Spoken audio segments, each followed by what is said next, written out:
Asante. Na ni kwa sababu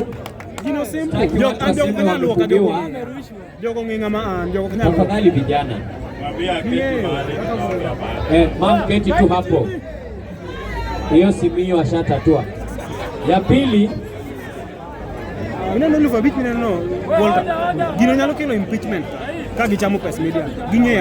tafadhali tutulie kwanza.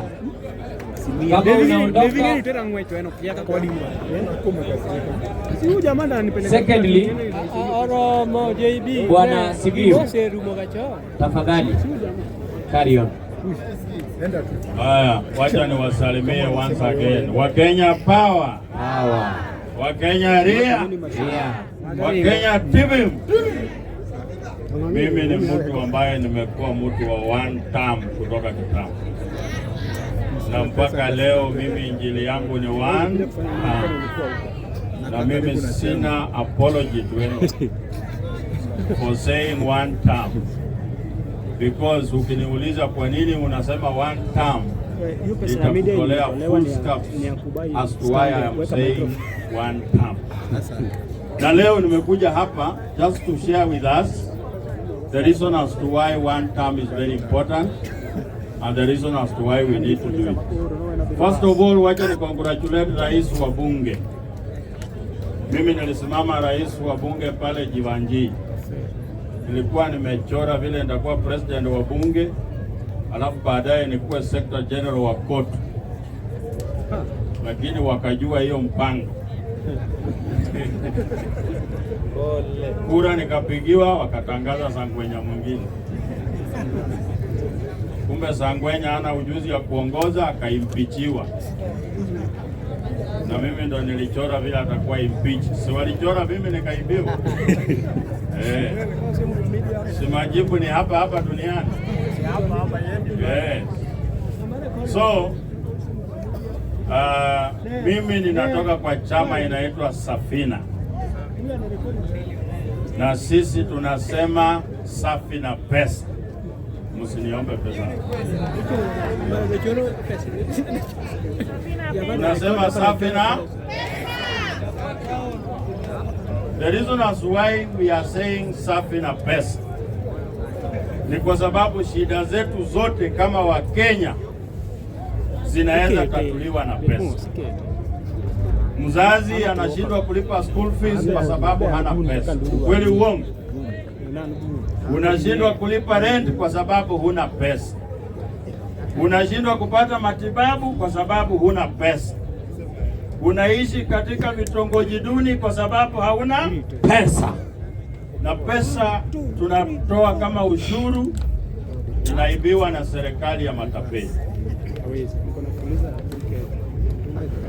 Ili ni waonyeshe kwamba Kenya hii sisi ni matajiri. Lakini umaskini wetu unatokana na uongozi mbaya. Wakenya wako na bidii ya kujitafutia, lakini uongozi mbaya unasababisha Wakenya wanakuwa maskini. Last year ushuru tulitoa 2.5 trillion. Kasongo akakopa 1.5. Lakini bado kujenga barabara anaenda kuchukua pesa ya NSSF anakopa hapo tena. Ndege anachukua sijui ya bilioni ngapi. Alafu tukiongea anasema nyinyi ngojeni nitawanyorosha asubuhi.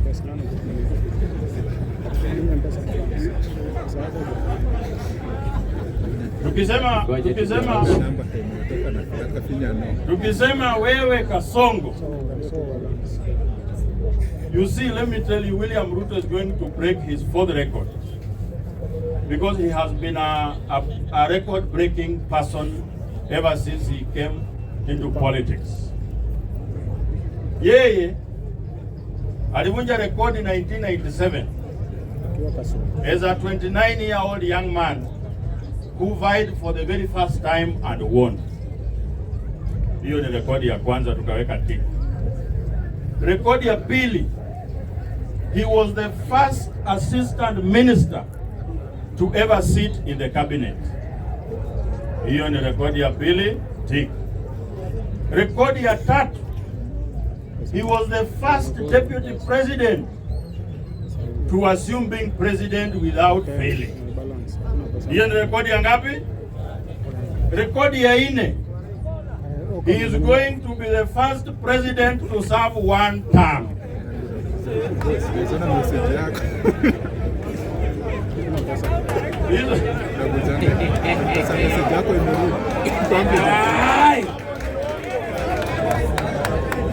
Wakenya Power, watu wa 2 term walikuwa wamefurahia, si ndio? Bado tumefurahia. For us, we know what is our agenda. Na agenda yetu sisi kama Safina tumesema number 1. Hello? You know it's a very big privilege to hear me speak, so please pay attention.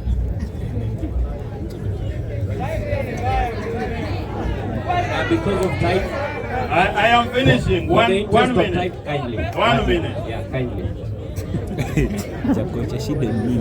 I'm timing you. Our agenda is 1.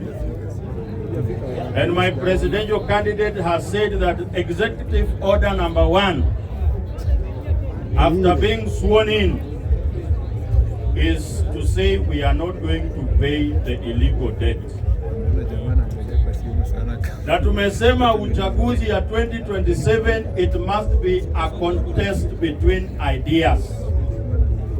We are not going to rely on the old modus operandi that has made us poor, that has made young people to be goons, that has made women to be single mothers.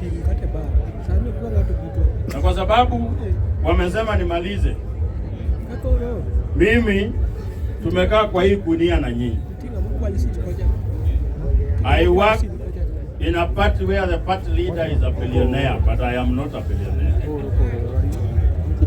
But huko mbele, and I have looked around Nairobi, ile level Sifuna amefikisha hapo kwa Senate, na wale watu wote ambao wanasema wanataka kuwa senator, there is no one who can do that job better than me. If in terms of debating, I am the best in the country. In terms of agenda, no one can debate better than me. Thank you, sir. In terms of oversight, I am already doing it now. Sasa nyinyi mtakosa kunipigia kura kwa sababu ya mimi mkuu. Thank you very much. God bless you. Amen. Thank you very much.